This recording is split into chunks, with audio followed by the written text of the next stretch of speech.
Not that this applies to most people, but right now, playing Overwatch sucks. Being stuck in silver and gold because nobody has mics or because people throw 6 out of 10 games. I'm only playing Apex, Jump Force, and Injustice, maybe Call of Duty. You are Locked On Fantasy Basketball, your daily fantasy basketball podcast, part of the Locked On Podcast Network, your team every day.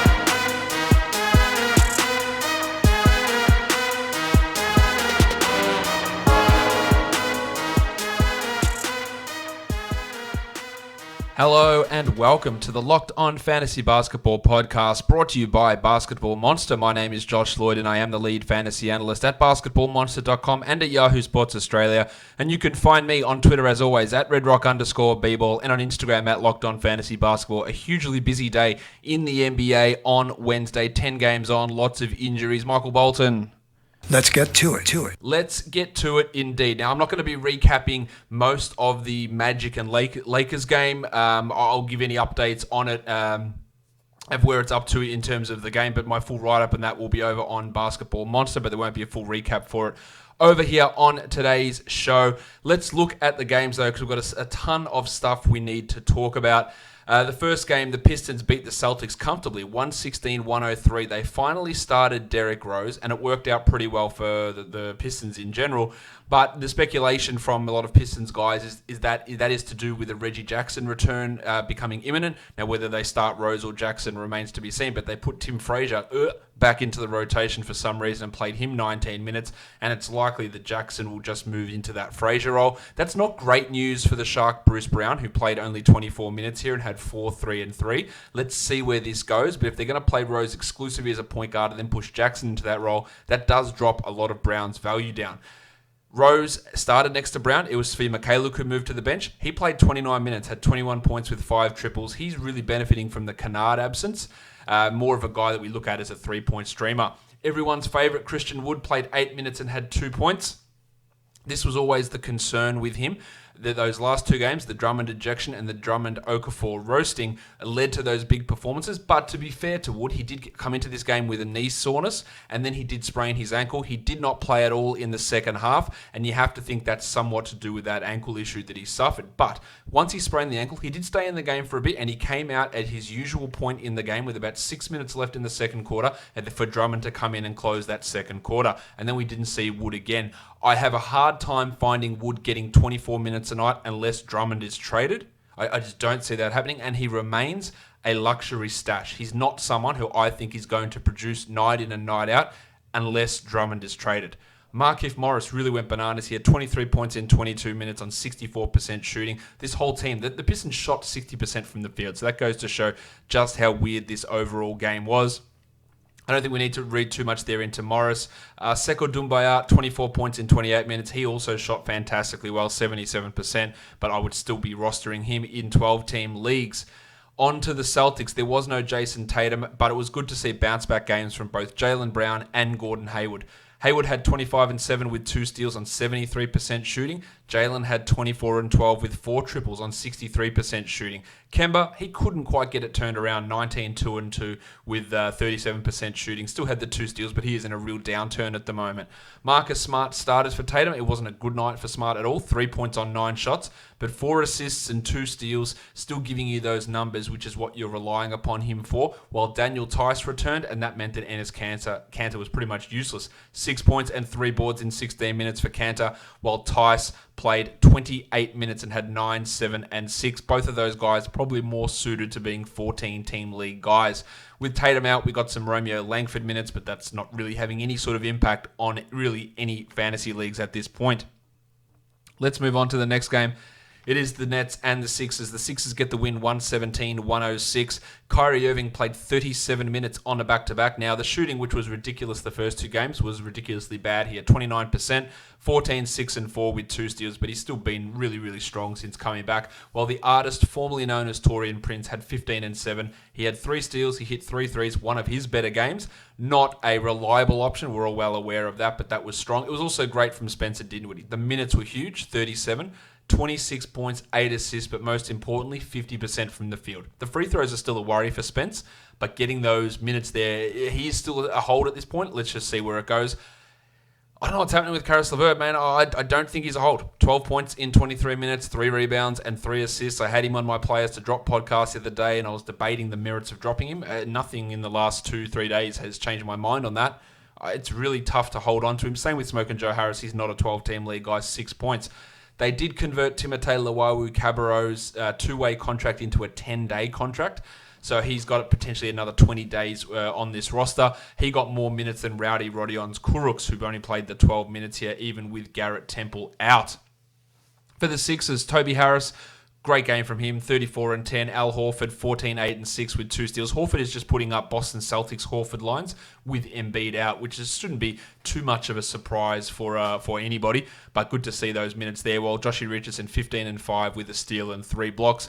They did insert the painter Matisse Thybulle into the starting lineup, and he did what he does. 2 steals, 4 blocks. I think he's going to get mid to high 20 minutes for this entire time that Embiid was out. Brett Brown said that sitting Ennis out of the rotation last game was an effort to give more minutes to Thybulle, so I wouldn't be shocked to see him at 20 plus as we move forward, but it's not going to be for everybody. If you need defensive stats, sure, he can be a 12-team league guy. If they mean nothing to you in that you're either so far ahead or so far behind, then his value is absolutely 0. So don't get swayed by ranking numbers and player rater numbers and all that sort of shit, because he goes high on those because he has big numbers in the low volume stats. If they don't mean anything to your team, then they don't mean anything to your team, and he's not worth grabbing just because he's ranked highly. Now, if you think that you can do that and trade him away, by all means. But in general, grabbing a guy just to trade them away usually doesn't work that well, because if someone else wanted to grab him, they'd go and grab him. Generally. Benny Simmons, 26 and 11. Poor free throw shooting night, but 69 from the field always makes us happy. Giggity. And he had a steal and a block. While Norval Powell, his two-way days are about to run out. 2 blocks for him in 13 minutes. That means they're probably going to have to exhume Cock, or they'll have to convert Powell. They don't have any plans to convert him at this stage. Jimmy Ennis was back in the rotation here. He played 15 minutes. If you are the type of fan who follows basketball, follows the NFL, follows all sorts of sports, MyBookie is the place for you, because they let you turn all of your sports knowledge into cash in your wallet. Between the NFL playoffs, NBA, college basketball is rolling, NHL is going. It is time to get off the sideline and get in on the action with MyBookie. If you're the type of bloke who likes to bet a little to win a lot, try a parlay. For instance, if you like a couple of the big favorites this week, parlays are perfect because they let you bet multiple games together for a much bigger payout. If you're tired of watching games from the couch with nothing to gain, MyBookie wants to get your mind off everything else and back on the game. If you join right now, MyBookie will match your deposit halfway, all the way up to $1,000. That means if you deposit $2,000, you get an extra $1,000 in free money to play with. Just use the promo code LOCKEDONNBA to activate the offer. Once again, that's promo code LOCKEDONNBA to take advantage of MyBookie's generous sign-up offer. Visit mybookie.ag today. You play, you win, and you get paid. The next game for us to look at here from Wednesday, we have got the San Antonio Spurs. They go down to the Miami Heat 100-106. DeMar DeRozan had him on the sell high list. Continues to strengthen that case because he shot 86% from the field here. 35 and 7 with 2 steals. He is on a really ridiculous run. Over 60% field goal percentage in his last month of action. For a guy who's never been a 50% guy, there is significant room for that to drop off. If you can sell him for any top 25, top 30 guy, I would do it in a heartbeat. Maximum Derek White had 11 points in 22 minutes, while DeJounte Murray 4 and 7 in 26 minutes. Murray in an 8 team, in a 10 team, I reckon DeJounte's expendable. He's just got no upside with how they're using him, the minutes, and he's struggling. He just isn't as good as some of the hype would have made him seem to be. He's a back-end starting point guard in the NBA who has his minutes limited after an ACL and by the presence of another good point guard in Derek White. LaMarcus Aldridge, also a pretty strong buy low, 12 points in 34 minutes, really struggling at the moment, while Trey Lyles played 28 uneventful minutes, 4 points there, while Jakob Poeltl got his 2 blocks. He's a block stream, while the drip Lonnie Walker, remember that one game that he started? That was cool. He played just 8 minutes here. For the Miami Heat, Kendrick Nunn took DeMar DeRozan's role, and we didn't take his role. He just mirrored what he did. 72% shooting for 33 points with 5 triples, 4 assists, and 2 steals. Really, really big stuff from Nunn. And with Winslow's sideline for the foreseeable future, he does get a boost back onto that fringe 12-team area. Now, he'd been pretty shit up until the last 2 games where he's been really good. Which one of those Nunns is the real one? We don't know really because he's been so up and down. But the extra opportunity is being afforded to him, and that gives him some stream-type value. Goran Dragic also was pretty good, 17 points, while Derek Jones Jr. had 12 boards in his 25 minutes. He is really just a deeper league guy. The Spur Dunk Robinson had 3 triples in 39 minutes. That's what you have him for. That's exactly why he's here. And Jimmy Butler was pretty poor in this one. 12 points, a triple one with 4 assists. Just could not get the shots to fall from the field, where he was 36%, or from the line, where he was a putrid 43%. Bam Adebayo, 14, 13, and 7 with 2 blocks was pretty okay. I think, better than okay. He was pretty good in this matchup. Let's go on to your mates, the Chicago Bulls. They beat the Washington Wizards 115-106. Brad Beal was questionable before the game with a shoulder injury. Played, but only 27 minutes. Those 37 minutes he was playing were bullshit, and they are not coming back. Hopefully they're not coming back. He was still really good. 23, 4, and 4 on 62%. They started Tom Bryant alongside Jan Mahinmi. Now, Bryant only played 12 minutes. He's still on a minutes restriction. That seems really, really low, though. While Mahinmi played 30. He was nowhere near as good as last game. Mahinmi, 8 and 7 with 2 blocks. While Onzes Pasechniks also played 18 minutes, 10 points with 3 steals. I don't get why we just won't start Davis Bertans. Interesting to see what happens when Rui Hachimura comes back. I'm still holding Bryant, but it's not great. I'm dropping Troy Brown, though. 17 minutes. This is the worry I had with him, with everyone starting to come back, that he would get squeezed, and he got squeezed pretty hard in this one. The big mitten Gary Payton had 10 points in his 18 minutes, while Bertans had 12 points with 4 triples in 26 minutes. Ish Smith's hot streak, that's clearly done. 5 points in 23, while Isaiah had 12 points in 25, and both of those point guards are waiver wire material guys in 12-team formats. For the Bulls, Levine had 30 and 7 with 6 triples and 7 assists, and his ridiculous hot streak continues pretty much unabated at the moment. He did miss his only free throw attempt, which was pretty weird. The Bulls suffered another injury. Dan Gafford suffered a dislocated thumb, or a thumb injury. He is going to be out for 2 to 4 weeks. So Luke Cornett played 35 minutes. 10 points, 4 rebounds, 1 steal, 2 blocks. I think he's worth having a look at in a 12-team league. Unless they're going to go to Chris Felicio, he is their only other center option. Boylan has really refused at times to play Markkanen and Thad Young together. And even in this one, Thad only played 21 minutes, despite having 18 and 8 with 2 steals and a block. Now, I'd still probably prioritize Thad as a 12-team ad over Cornett, but I could see the minutes going to Cornett more. Markkanen was a disappointing 13 and 8, while Satoransky only 28 minutes, 18, 3 and 5, but that's still really strong from him. Chandler Hutchison also hurt his shoulder in this one, 11 points in 12 minutes. He was looking pretty good. I would imagine it's the same shoulder that kept him out for weeks and weeks. I imagine that he will miss some more time here, but that has yet to be confirmed. He's going to get that shoulder injury evaluated in the coming days. We'll see exactly what ends up happening there with Big Hutchie. Let's move on now.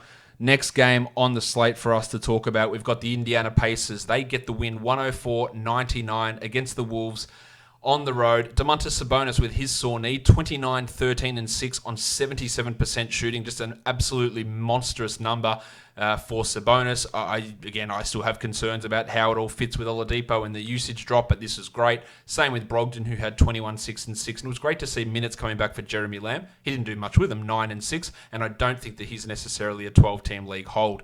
Aaron Holiday, you can drop him, 18 minutes only, while Miles Turner was pretty poor, 7 points with a triple one. It's always the concern when he plays with Sabonis that he's just not that good. While it was a poor night from Tony Warren, 12 and 6 with 1 steal and 1 3 in his 31 minutes. For the Wolves, Jarrett Culver, I think we've got to grab him everywhere. 17 and 5, a 3, 2 steals, a block. The minutes are the most encouraging thing. They're continually over 30, but also the field goal percentage is up at the moment, and that's strong. Bob Covington, 14 with 4 triples and 2 steals, while Gorgie Dieng, the minutes went back up here for Dieng, 15 and 11. Towns apparently is fine with his knee. It's just an illness he's dealing with, so Dieng's value is about to completely disappear. I think we can move on from Jeff Teague, 9 points with 5 assists. My name is Jeff. Just there's not enough upside there in him, and he's not even producing at that level. While Shabazz Napier got the minutes back up and had 9 assists, but only 4 points. He's more of a stream type of guy as well. While Andy Wiggins, really bad again, 10, 3, and 3 with a triple one. At least he had the triple one. At least he had the 3 assists, but the shooting numbers were poor. While Okogie grabbed another steal. He is a prime steals stream sort of guy. Naz Reid went from being unbelievable to having 2 points in 8 minutes. It was a good night from Keita Bates-Diop though, 15 and 6 in 17 minutes, but his upside is fairly limited there as well. On to the next one. We've got the Toronto Raptors beat the Thunder on the road, 130-121. The Raptors welcome back everyone outside of Fred VanVleet now, and they started a weird lineup. Marc Gasol and Serge Ibaka started together. OG Anunoby played at the 2. Hello there. I think Anunoby's best position is at power forward, but he's starting at shooting guard, while Siakam was at the 3. I don't think that this sort of a starting lineup is going to continue, but it was interesting to see. It was also a massive game from Anunoby. 21 points, 5 rebounds, 5 assists, 3 steals, and 3 threes. Now, he can get steals, we know that. The 5 assists are fluky. The high usage and high efficiency is fluky. The 39 minutes is fluky. I don't look at this and go, wow, he has to be a 12-team league guy. I just don't think that's going to be a realistic thing for him to continue to do. Siakam had 21, 4, and 4 with 2 steals. While Gasol, 32 minutes in his return from a hamstring injury. Some real weird minutes distributions here. 15 and 5 with 6 assists. One of Gasol's better games of the season. Probably worth grabbing in a 12-teamer, but this feels like it's on the high side. While Lowry had 17 points in 33 minutes. Norm Powell went back to the bench. He still had 23 points on 82% shooting in 27 minutes. I'm holding him in 12 teams at this point. Probably not quite a 10-teamer. He's maybe on the border of that. But that rotation, it's going to be key. Is he a 30-minute guy or a 26-minute guy? In a 30-minute role, he's a 12-team guy. In a 26, he isn't. Pat McCaw, he's just terrible. I don't know why he plays so much. While Ibaka, the minutes did come down. 29 minutes, 15 and 6. And I think they might lose 3 or 4 more off of that as things shake out. For the Thunder, Gilgeous-Alexander was great again, 21, 6 and 6 with 3 steals, while Chris Paul bounced back from a poor performance to have 16 and 11 with 4 steals. And Schroeder also, who'd been pretty quiet lately, 25 points on 59%, had 6 assists and 2 steals, while the Italian cock, Danilo Gallinari, Hands off my cock! 23 points with 4 triples, continues to be really strong. Now, they suffered an injury in this one as well. Steven Adams suffered a knee bruise. He ran into Gasol and banged knees. That's not great considering Nerlens Noel is out. So Mike Muscala stepped up. 17 points in 31 minutes with 3 threes, a steal, and a block. Great numbers. Now, we don't know if Adams or Noel are even going to miss any more games. I'd be prioritizing, say, a Luke Cornett over a Muscala, but Muscala, if they do miss more time, he can be a short-term ad. And in deep leagues, keep an eye on Justin Patton. He only played 11 minutes, but he had a G League game the other day where he had like 45 points and 8 blocks, and there's an opportunity for him to step up, and he's absolutely more of a future building block than what Muscala is. He's not a building block, but he maybe could be good, whereas Muscala is never going to be good. That's more what I was meaning with that situation. Terrence Ferguson, of course, had 2 points in 21 minutes. All right, next game we take a look at, we've got the Denver Nuggets with a big victory over the Charlotte Hornets, but it may have come at a pretty significant cost as Jamal Murray suffered what looked like a pretty serious ankle injury, had to be carried off the court. We don't have an update at this point, but you'd have to assume he's not going to play on Thursday, and then we'll see how much more time he misses after that. For the Hornets, Terry Rozier, 20 points with 9 assists, 6 triples, really on a strong run at the moment, while Devontae Graham's shooting dropped off again, 14 points in 37 minutes. We also had a 3-center rotation, so Bismack Biyombo, who went from starting to out of the rotation, was back in and played 15 minutes, 4 points with 3 blocks. Cody Zeller played 22 minutes, and Bill Hernan-Gomez played 11. None of those guys have any roster ability in 12-team leagues. Maybe Zeller for 14, Bismack for 16. Nick Batum played 21 minutes. Malik Monk out of the rotation entirely. Batum gave us 7 rebounds and 7 assists. He didn't hit a single shot, didn't score a single point. If you need assists, he can be a deep league streamer for that. While Miles Bridges' minutes jumped back up. 31 minutes, 14 and 8. This is sort of an in-between average type production, which is fine for a 12-team league, while Paul Washington Jr. had 14, 4 and 4 with 2 steals on ludicrous 86% shooting. Still is a back-end 12-team league guy. As for Murray, he played only the 15 minutes. We saw Monty Morris start, but we also saw some decent minutes, some pretty good minutes, in fact, from PJ Dozier, who played 13 second half minutes, 12 points, 4 rebounds and 2 assists. He's been killing it in the G League. The Nuggets really like him. He is a two-way guy. He's an interesting deeper league add. I wouldn't be adding him in 12s. Monty would be that guy there. Morris just finished with 4 points and 5 assists, but he can be like a 10-6, 10-7 sort of a guy, which has enough value to be a short-term 12-team league add. With Paul Millsap out, Gary Harris out, and then Murray going down, we had 28 minutes of Michael Porter, who played well. 19 and 8, 2 steals and a block with 2 triples. Now, the opportunity is clearly here for Porter now, with injuries to Millsap and Harris. Maybe not long-term. Murray, we don't know. But if he shoots well, he gets minutes. So he is worth a stream. I wouldn't prioritize him over, say, a Monty Morris. There's still too many deficiencies in Porter's game. Plus, the path to minutes are a little bit more clouded for Porter, but he is still worth looking at here. Big Chungus had 12, 8, and 8 with 2 blocks, while fighting Will Barton should get a bit of an uptick with all these guys out as well. 13, 3, and 3 with 3 threes for Barton. Malik Beasley, only 7 minutes. He is almost a guarantee to me to be traded before the trade deadline. With Harris out, with Murray out, he still plays only 7 minutes. They are working their rotation with the express intention of him not being in it. He'll probably come out and play 20 minutes next game just because Malone has been dicking us around in that sort of a situation, but he's really out of favour. Torrey Craig, 26 minutes in a start for Harris and didn't do too much in that role. Let's move on now.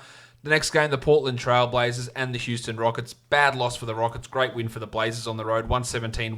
Lillard had 25, 7 and 7. McCollum had 24 with 6 assists, while Melo 18 and 12. No defensive numbers, only 1 assist, 70% shooting. He's fine at a back end of a roster. What he was doing earlier, that was unsustainably good. Then he fell off, and he's sort of settling in, although that 70% shooting is unrealistic.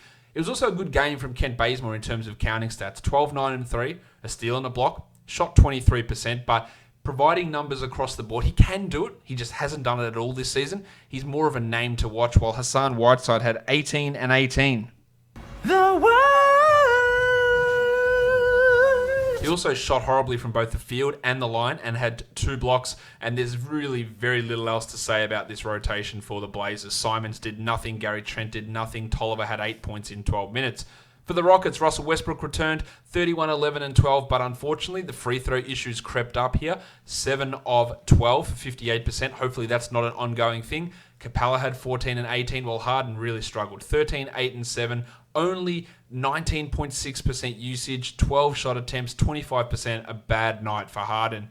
Benny McLemore continues to start over Dan House, 17 points with 5 threes, only 24 minutes. He can be like a points and threes type streamer in your Terrence Ross sort of a mold, not a 12-team must roster. Dan House, of course, is a drop. PJ Tucker, 3 points in 30 minutes, also not someone that you want to be having in 12s. I also like this game from Eric Gordon, who had 20 points in 31 minutes. He took a lot of shots, hit 6 threes. He did nothing else. His value, much like McLemore, is as a points and threes type streamer, not a must-roster 12-team league guy, but can provide those numbers, which can be useful for teams if they're in need of those particular stats.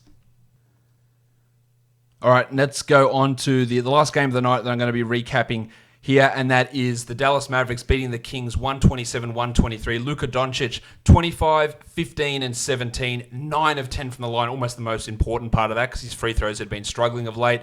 There was no Kristaps Porzingis. He was cleared to play and then did a pre-game warm-up and still felt soreness, so they pulled him out. Giggity! We don't know what that means moving forward, but it's obviously not a great sign. Maxi Kleber got another start, 14 and 4 with a steal and a block. He has value while Porzingis is out. We've got to look at Dwight Powell, though, as a guy who's really cranking. 17 and 9, 80% shooting. Really shouldn't be on any 12-team waiver wires. Timmy Hardaway dropped in 18 and 6 in that Eric Gordon, Benny McLemore mold, probably higher than those guys, so it probably should be on a 12-team league roster, while Finney Smith played 39 minutes, 15 and 8. I don't really like him much as a 12-teamer. Strong shooting from Seth Curry as well, 21 points in 26 minutes with 5 threes. Nothing else. He doesn't do too much more than that, and he's quite inconsistent in that role. For the Kings, De'Aaron Fox continues to kill it at the moment. 27, 7, and 12, 2 triples, 65% shooting. He's a little bit of a sell high because his field goal percentage is so through the roof. While the pencil, Harrison Barnesy. He's been putrid, but he was really good here. 25 and 8 with 2 threes and a steal. Maybe it was a revenge game. Who knows? I'm still not advocating as Barnes as a must-roster 12-team league guy. Nemanja Bjelica probably is, at least until Holmes is back. 11, 12, and 5 for Bjelica, while Marvin Bagley started and had as Marvin Bagley a line as a Marvin Bagley could have. 12 and 7, no steals, no blocks, 1 assist, 0 threes. And shot well. Maybe that's not as Bagley as it can get, 56% from the field. Trevor Ariza, only 19 minutes. Some of his minutes went to Yogi Ferrell. Of course, Bogdan Bogdanovic is going to keep Ariza in that sub-20-minute level when he eventually returns, while Corey Joseph continues to do nothing, and Harry Giles moved into a significantly smaller role, just 9 minutes coming off the bench. He will likely lose all that playing time once Richaun Holmes returns. Let's look at some injury news. There's quite a bit of it for me to cover here. Fred VanVleet looks like he's going to be returning over the weekend, so that's good news for him. How the Powell and Anunoby situation works out after that remains to be seen, but Freddie looks like he's going to be returning. As I mentioned earlier, Karl Anthony Towns, the knee is allegedly fine. It's an illness that's keeping him out, so his return should be imminent. Derek Favors is coming back on Thursday, so that's great news there, while Tyler Hero had to miss today's game versus the Spurs with a knee issue. Kelly Oubre is out tomorrow with a concussion, giving McCall Bridges some interesting stream value, and Cam Johnson, if you're looking for threes, as a really interesting stream type guy there. Other injury news, DeAndre Jordan suffered a dislocated finger. We don't have a timetable on that. Nick Claxton would come in as the backup, and more minutes would go to Jarrett Allen.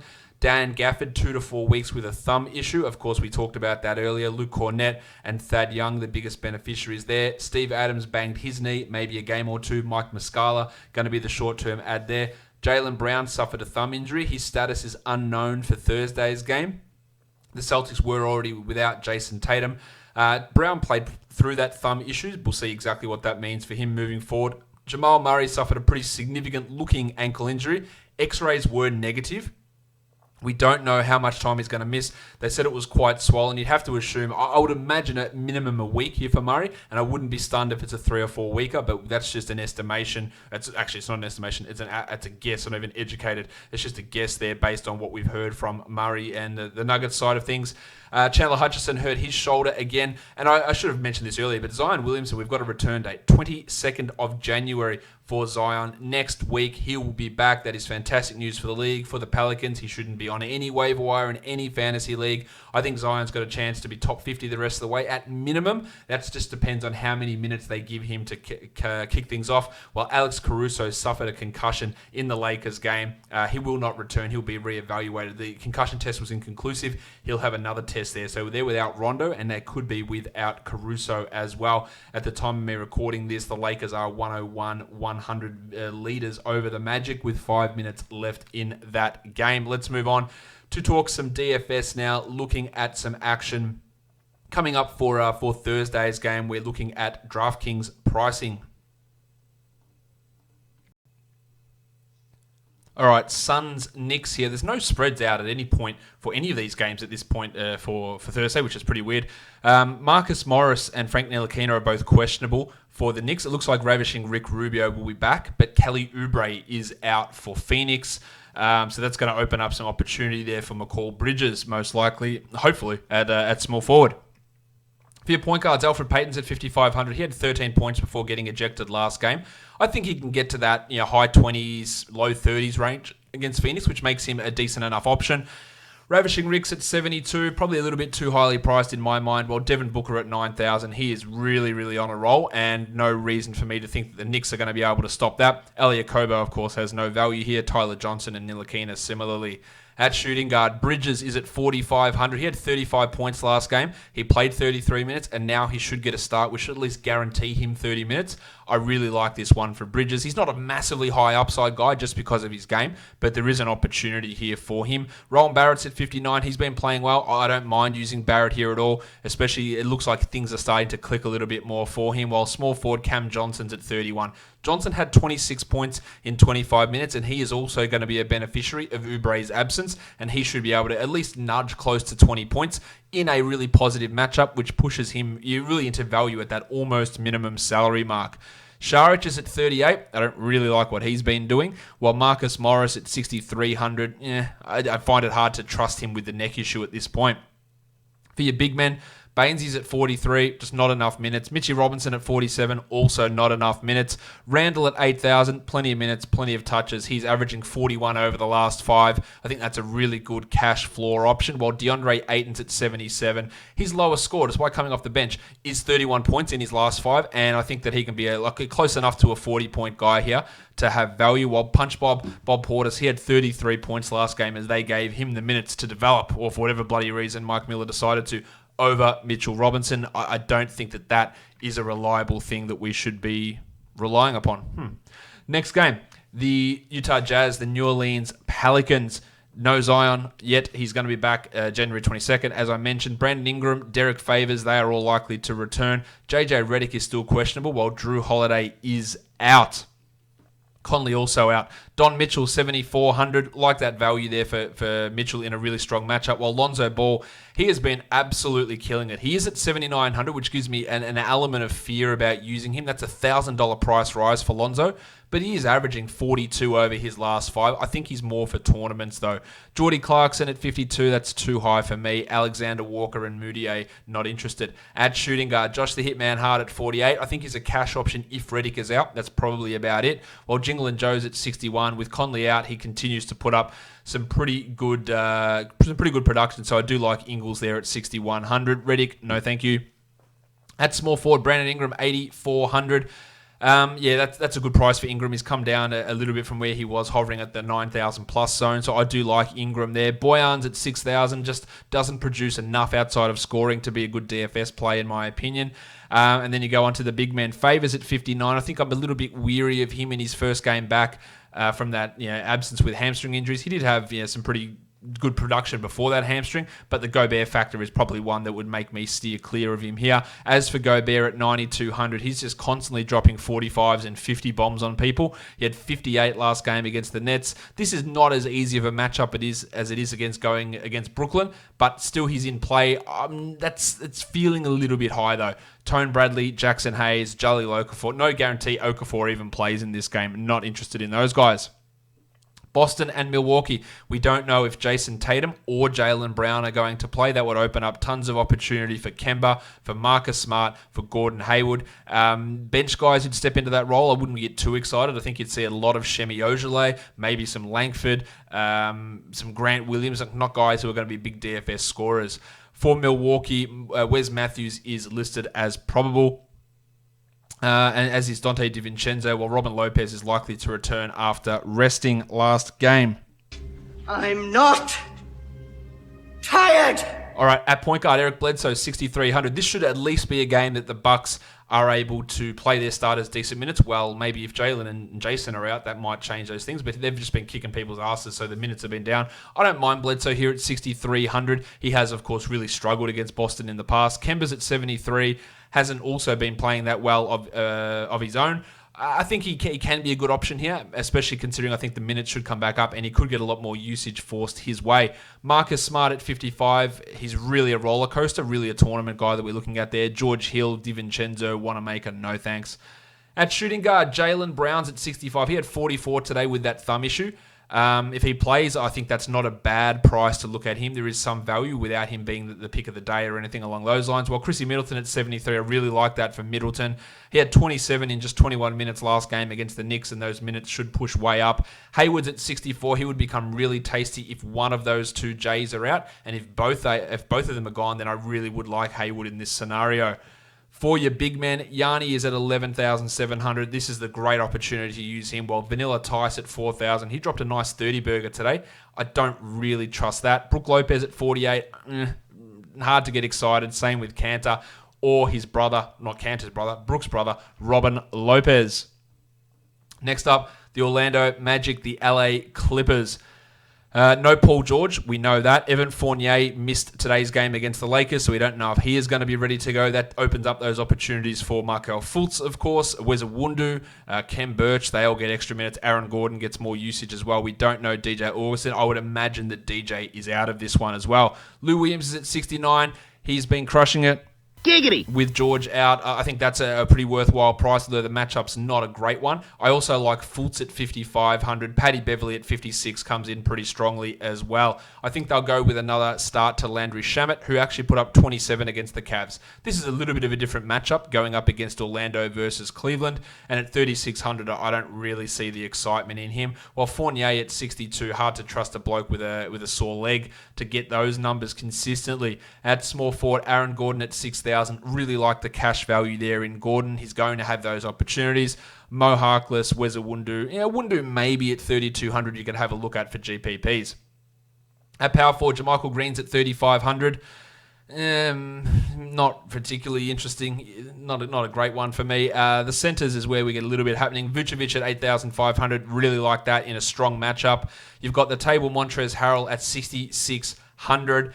Not that keen, really. His numbers have been a little bit down of late, and I'm not super interested in him at that sort of elevated price. Well, Ivica Zubac was great last game, but I just can't trust that level of playing time that he did get in that last game to carry over to this one. We also don't know if Michael Carter-Williams is going to play for the Orlando Magic. Next game we look at here, it is the Denver Nuggets and the Golden State Warriors. Jacob Evans, we haven't had an update on him after leaving yesterday's game and going to the hospital. We have to assume that he will be in doubt to play, but Damian Lee is going to return, while Marquise Chris is also going to be available to play after signing the 10-day contract. Sorry, the two-way contract. I keep getting those things confused. At point guard, D'Angelo Russell's at 7,500. Pretty disappointing last game, but on a back-to-back against the Nuggets on a back-to-back, I think he can go back to a 35-point guy. I like D'Angelo here. You'd have to assume that Denver are going to be without Jamal Murray, who left with what looked like a pretty serious ankle injury on Tuesday. That's going to open up some value for their point guards. Alec Burks at 49. I like his cash value there, while Will Barton's at 68. He's going to get an extra opportunity with Gary Harris in doubt and Murray unlikely to play. So I do like Fart and Will Barton at 68 there. We look at guys like PJ Dozier as potential options. He played really well on Tuesday. He's a minimum salary guy who could be an option, more a tournament guy, while Monty Morris at 4,400 would be the guy that I'd be most invested in for cash in a matchup which looks like a pretty positive one. Draymond's at 58, has definitely not been at that level, maybe for tournaments, but I'm not super keen on using him. At shooting guard, Damian Lee's at 5,000. I don't mind the cash value there for Lee. I think there's some strong cash value with limited upside. Gary Harris, Glenn Robinson, not really interested for me. Dozier, I should have mentioned, he is a shooting guard and small forward eligible player. Mick Porter at 36, great GPP guy. We know he can score, and if he doesn't score, he does very little. But if Harris is out, if Murray is out, there are going to be opportunities. So at 36, he looks like a really good option to me. Eric Pascal, the triangle at 41, maybe for tournaments. That's probably about as far as I'd go. We also assume that Paul Millsap won't be playing in this game. The Wizard Omari Spellman's at 48, disappointing last time out. I think Chris might take some of his minutes, so he is a speculative tournament guy, while Big Chungus Nikola Jokic at 9,600 should be close to a 50-point sort of a player. Jeremy Grant also gets that boost because Paul Millsap, again, unlikely to be there. Mason Plumlee was great on Tuesday, but expecting him to continually repeat that is not great. Grant at 4,800, I think, is not bad, but there is also pretty limited upside in Jeremy Grant from what I believe that he can do.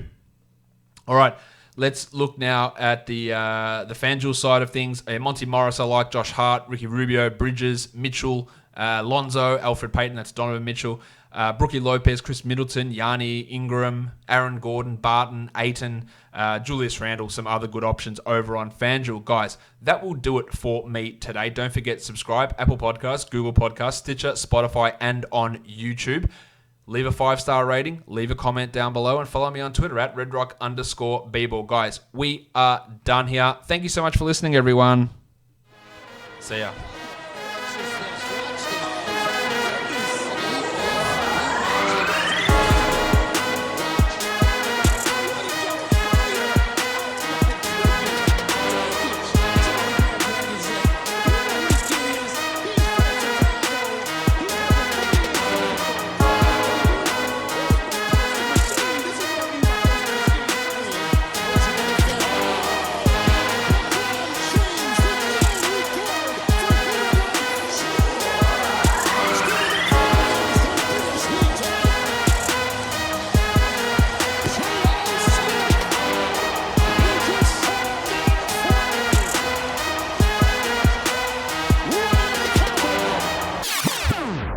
Channing Frye.